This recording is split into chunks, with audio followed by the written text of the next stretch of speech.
കോഴിക്കോട് കുറ്റ്യാടി കടന്തറപ്പുഴയിലെ മലവെള്ളപ്പാച്ചിലിൽ അപകടത്തിൽപ്പെട്ട വിഷ്ണുവിന്റെ മൃതദേഹം കണ്ടെത്തി. ഇതോടെ കടന്തറപ്പുഴയിൽ ദുരന്തത്തിൽ മരിച്ചവരുടെ എണ്ണം 6 ആയി. 4 ദിവസത്തെ തിരച്ചിലിനൊടുവിലാണ് വിഷ്ണുവിന്റെ മൃതദേഹം കണ്ടെത്താനായത്.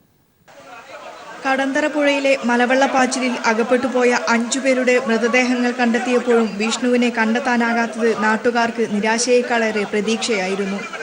ഏതെങ്കിലും പാറയിടുക്കിൽ ജീവന്റെ തുടിപ്പോടെ വിഷ്ണുവിനെ കണ്ടെത്താനാകുമെന്ന പ്രതീക്ഷ. അപകടപ്പെട്ടവരിൽ ഏറ്റവും ചെറുപ്രായക്കാരനുമാണ് 19കാരനായ വിഷ്ണു. തലനാരിഴ ഭാഗ്യത്തിനാണ് അപകടത്തിൽ നിന്ന് വിഷ്ണുവിന്റെ ചേട്ടൻ ജിഷ്ണു ജീവിതത്തിലേക്ക് തിരിച്ചു വന്നത്. ഇതേ ഭാഗ്യം പക്ഷേ വിഷ്ണുവിനെ തുണച്ചില്ല. അപകട സ്ഥലത്തിന് 200 മീറ്റർ അകലെ പൂഴിത്തോട് പവർ ഹൗസിനടുത്തെ പാറയിടുക്കിൽ നിന്നാണ് വിഷ്ണുവിന്റെ മൃതദേഹം കണ്ടെത്തിയത്. 9 പേരടങ്ങുന്ന സംഘമാണ് ഞായറാഴ്ച വൈകിട്ട് കടന്തറപ്പുഴയിലുണ്ടായ മലവെള്ളപ്പാച്ചിലിൽ അകപ്പെട്ടു പോയത്. ഇതിൽ 3 പേർക്ക് മാത്രമേ രക്ഷപ്പെടാനായുള്ളൂ. കോതാട് കൊടിക്കുന്നുമേൽ രാജന്റെ മകനാണ് മരിച്ച വിഷ്ണു. വിഷ്ണുവിന്റെ മൃതദേഹം കുറ്റ്യാടി താലൂക്ക് ആശുപത്രിയിൽ പോസ്റ്റ്മോർട്ടത്തിന് ശേഷം ബന്ധുക്കൾക്ക് വിട്ടു നൽകും. News bureau, Kozhikode.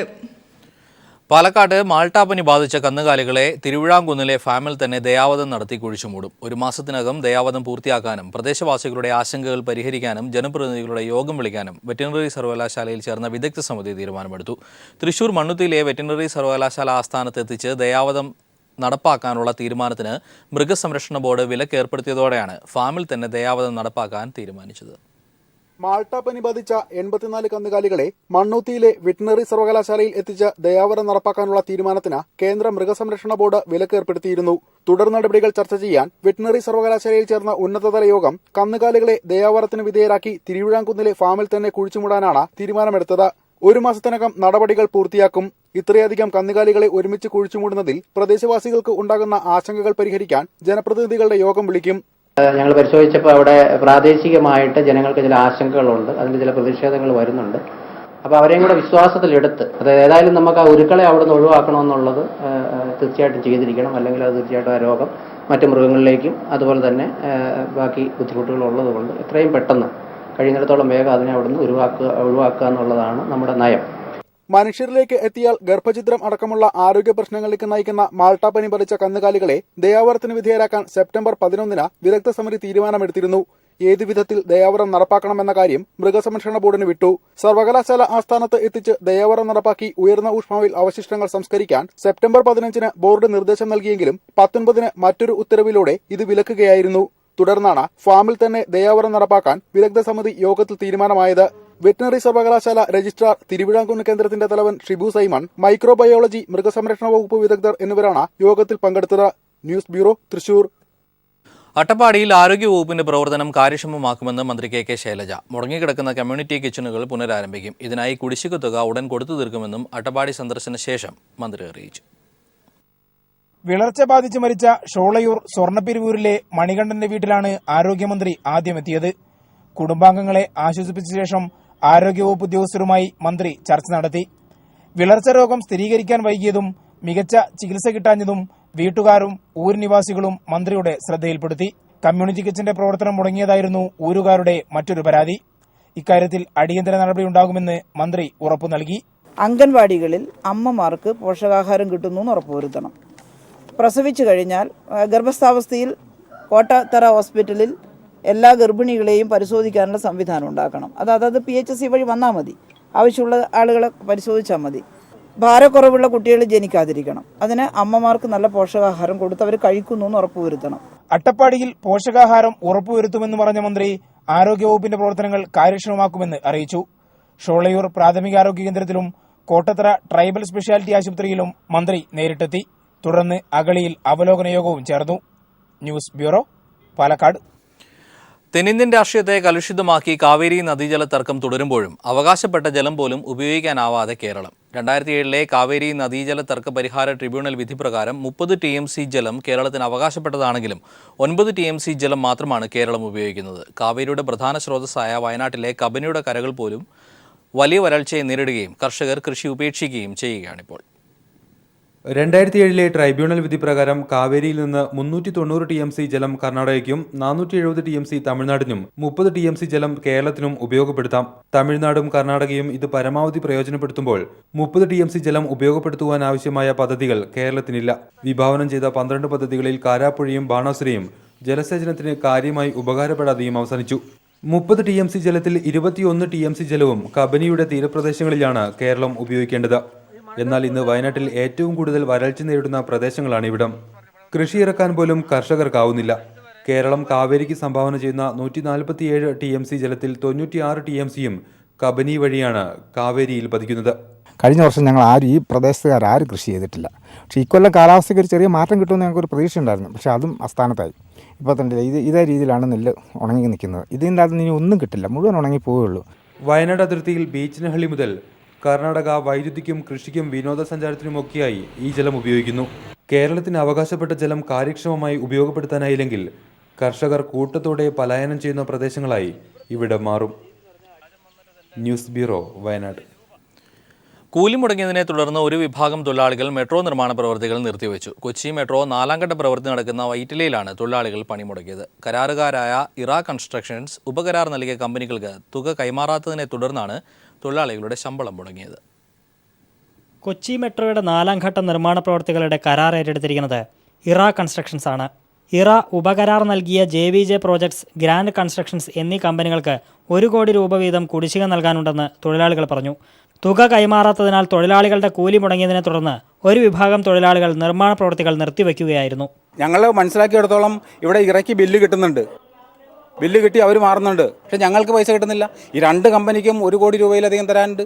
എന്നാൽ കമ്പനികൾ തമ്മിലുള്ള പ്രശ്നമാണ് നിർമ്മാണ ജോലികൾ നിലയ്ക്കാൻ കാരണമെന്നും തൊഴിലാളി യൂണിയനുകൾ പണിമുടക്കുമായി സഹകരിക്കുന്നില്ലെന്നും CITU നേതാവ് ഉണ്ണി പറഞ്ഞു. ഇന്നേ വരെയും തൊഴിൽ പ്രശ്നം നിലക്ക് തൊഴിലാളികളുടെ ഭാഗത്ത് നിന്ന്, യൂണിയൻ്റെ ഭാഗത്ത് നിന്ന് ഒരു ദിവസം പോലും ഈ മെട്രോൻ്റെ റീച്ചിൽ ഇതുവരെ പണി മുടക്കിയിട്ടില്ല. അങ്ങനെ സാഹചര്യം ഉണ്ടായിട്ടില്ല.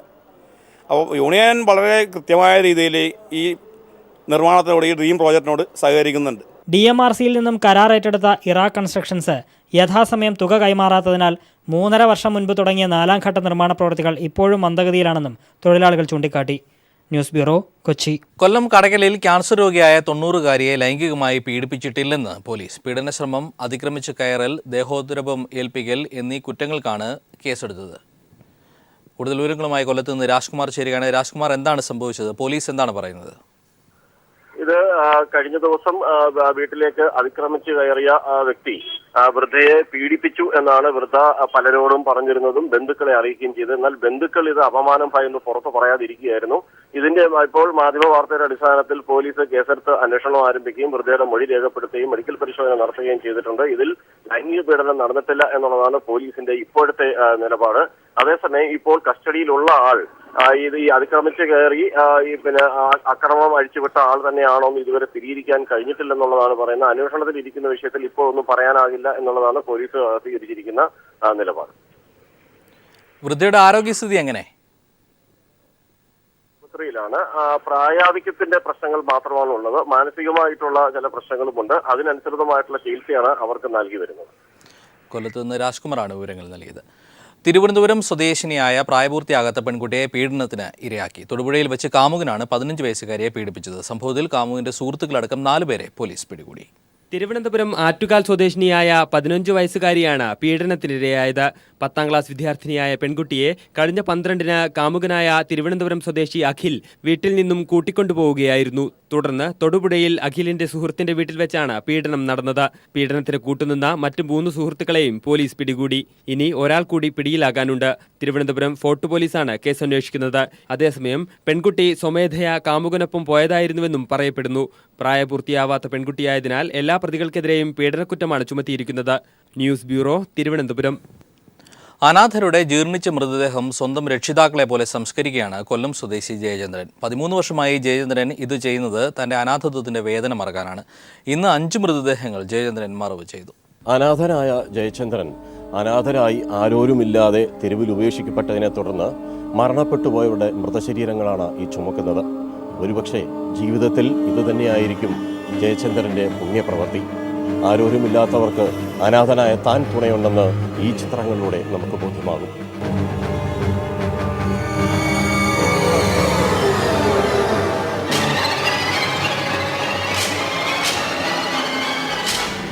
ഇത് അനാഥ മൃതശരീരങ്ങളെ സനാഥരാക്കാൻ വേണ്ടി ജയചന്ദ്രൻ കണ്ടെത്തിയ ശവക്കോട്ട. കഴിഞ്ഞ 13 വർഷമായി ജീർണിച്ച മൃതശരീരങ്ങൾ മാത്രം ഇവിടെ മറവ് ചെയ്യപ്പെട്ടു. കഴിഞ്ഞ 4 മാസമായി മോർച്ചറിയിലെ ശീതീകരണ പെട്ടിയിലിരുന്ന 5 മൃതശരീരങ്ങൾ ജയചന്ദ്രൻ 6 അടി മണ്ണിൽ കുഴിയെടുത്ത് തന്റെ കൈകൊണ്ട് അന്ത്യോപചാരം അർപ്പിച്ചു.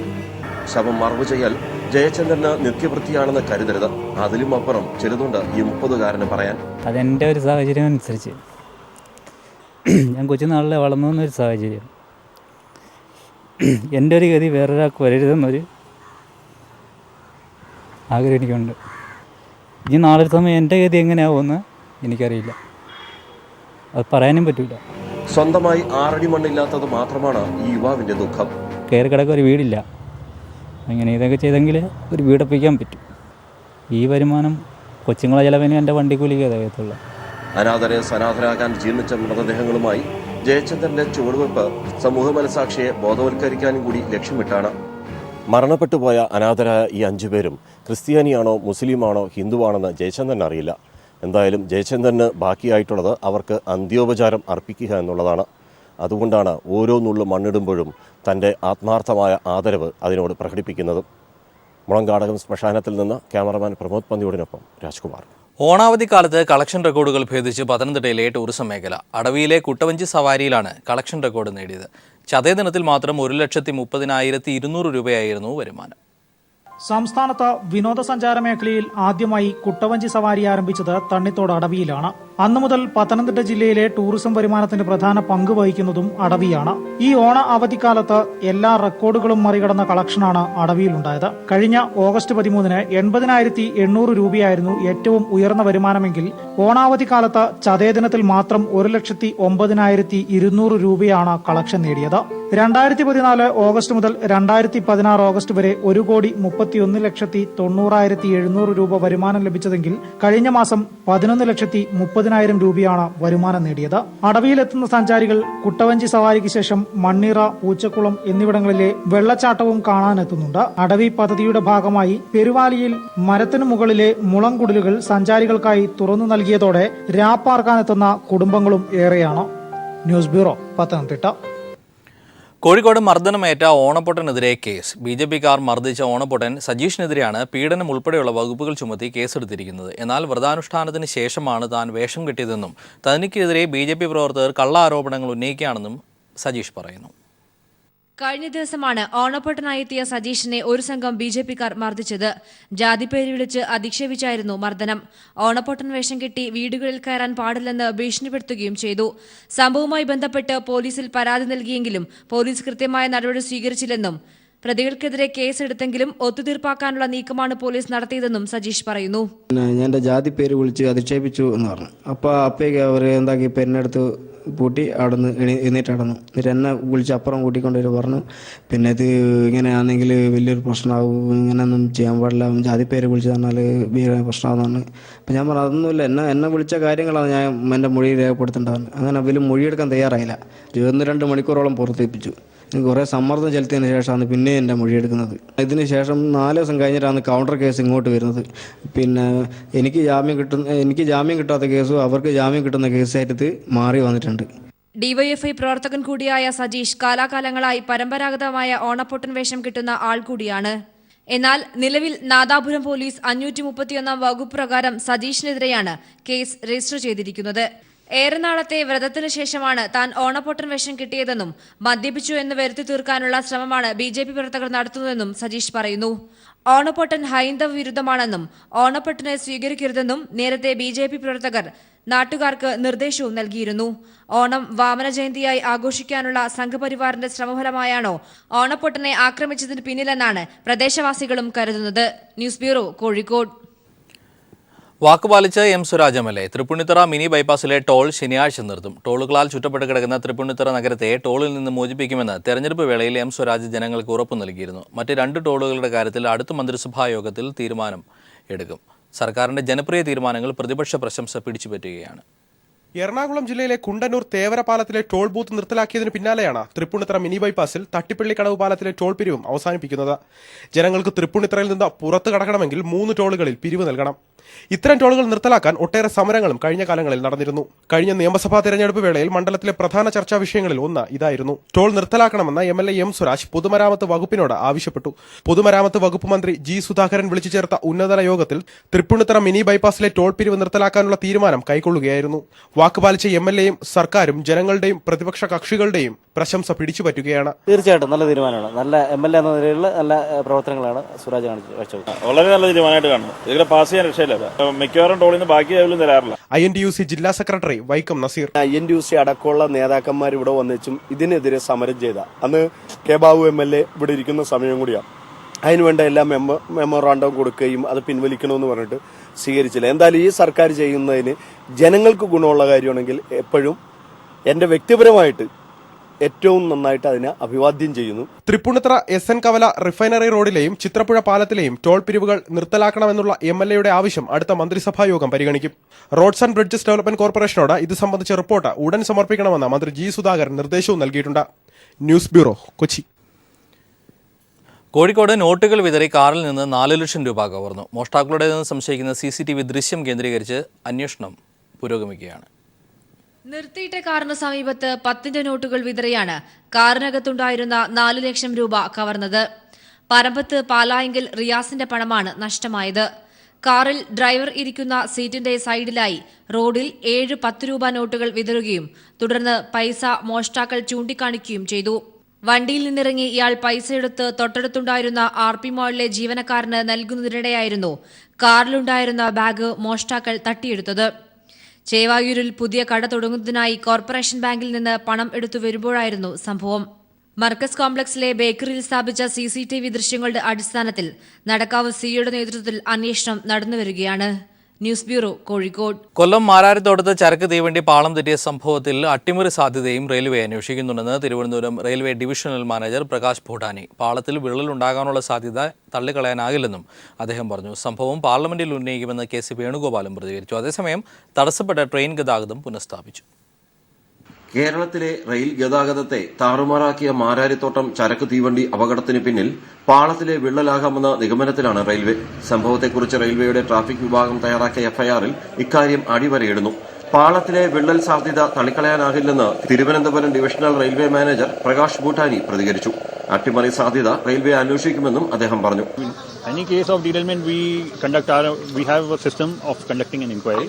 അപകടം റെയിൽവേ ക്ഷണിച്ചു വരുത്തിയതാണെന്നും പാളത്തിൽ തുടർച്ചയായി കേടുപാട് ഉണ്ടാകാറുള്ളതായും പാളത്തിന്റെ കാലപ്പഴക്കം മൂലമാണ് മാരാരിത്തോട്ടം അപകടം ഉണ്ടായതെന്നുമാണ് ആക്ഷേപം. സംഭവം പാർലമെന്റിൽ ഉന്നയിക്കുമെന്ന് KC വേണുഗോപാൽ MP പറഞ്ഞു. ട്രാക്ക് മെയിന്റനൻസ് കേരളത്തിൽ തന്നെ ഒരു ഓഡിറ്റിങ്ങിന് സമയമായി എന്നുള്ളതാണ് എനിക്ക് തോന്നുന്ന കാര്യം. കറുകുറ്റി സംഭവത്തിന് ശേഷം നമ്മുടെ ട്രാക്കുകളെ പ്രോപ്പർ മെയിന്റനൻസ് കൃത്യമായി പരീക്ഷിക്കുന്ന കാര്യത്തിൽ ഉണ്ടോ എന്നുള്ളത് പരിശോധിക്കേണ്ടതാണ്. കണ്ണൂർ എക്സ്പ്രസ് കടന്നുപോയതിന് തൊട്ടു പിന്നാലെയായിരുന്നു അപകടം. തുടർച്ചയായി ഉണ്ടാകുന്ന ട്രെയിൻ അപകടങ്ങൾ യാത്രക്കാരെ കൂടുതൽ ആശങ്കയിലാക്കുകയാണ്. അപകടം നടന്നതിന് ശേഷം ഗതാഗതം പുനഃസ്ഥാപിക്കാൻ റെയിൽവേ കാണിക്കുന്ന ശുഷ്കാന്തി അപകടം നടക്കാതിരിക്കാൻ സ്വീകരിക്കാനുള്ള മുൻകരുതലിൽ റെയിൽവേ ഒട്ടും കാണിക്കുന്നില്ല. മാരാരിത്തോട്ടത്തു നിന്ന് ക്യാമറമാൻ പ്രമോദ് പന്നിയോടിനൊപ്പം രാജ്കുമാർ. കൈരളി TVയിലെ ജനപ്രിയ റിയാലിറ്റി ഷോ കുട്ടിപ്പട്ടുറുമാൽ ഓഡിഷൻ മലപ്പുറത്ത് തുടരുന്നു. പ്രസ് ക്ലബ് ഹാളിൽ നടക്കുന്ന ഓഡിഷനിൽ 100 കണക്കിന് പേരാണ് പങ്കെടുക്കുന്നത്. മാപ്പിളപ്പാട്ട് രംഗത്തെ പ്രഗത്ഭരായ OU ബഷീർ, ജിഷ, നവീൻ എന്നിവരാണ് പ്രതിഭകളെ തിരഞ്ഞെടുക്കുന്നത്.